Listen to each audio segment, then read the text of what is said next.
Assalamualaikum warahmatullahi wabarakatuh. Perkenalkan, nama saya Safri Saputra Wauke.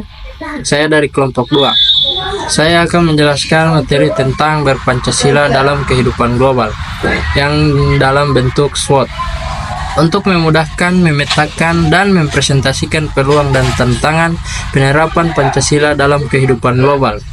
Kita perlu menggunakan model analisis sederhana, yaitu analisis SWOT, yaitu strength adalah kekuatan, weakness adalah kelemahan, opportunities adalah peluang, dan threats adalah tantangan. Strength adalah hal-hal yang dimiliki secara internal oleh bangsa dan negara. Weakness adalah kelemahan internal yang dimiliki oleh bangsa dan negara Indonesia. Opportunities dan strengths adalah faktor-faktor eksternal, yakni di luar diri bangsa dan negara Indonesia. Opportunities berarti peluang yang mendukung, sementara strengths berarti tantangan yang sekiranya menghambat. Analisis SWOT ini seringkali digunakan untuk menganalisis bisnis atau perusahaan sebagai upaya untuk memajukan bisnis dengan cara meningkatkan diri dan peluang serta mengurangi kelemahan dan ancaman. Atau kekuatan. Yang pertama, bonus demografi. Demografi di plan atau bonus demografi. Selain itu, penduduk yang berpendapat menengah terus mengalami peningkatan 20% pada tahun 2020 dan diproyeksikan pada tahun 2030 meningkat menjadi 49%.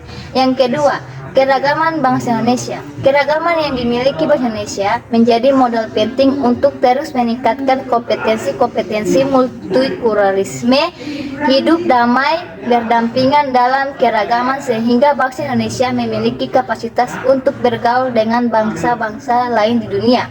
Yang ketiga, sumber daya alam. Indonesia memiliki sumber daya alam yang luar biasa.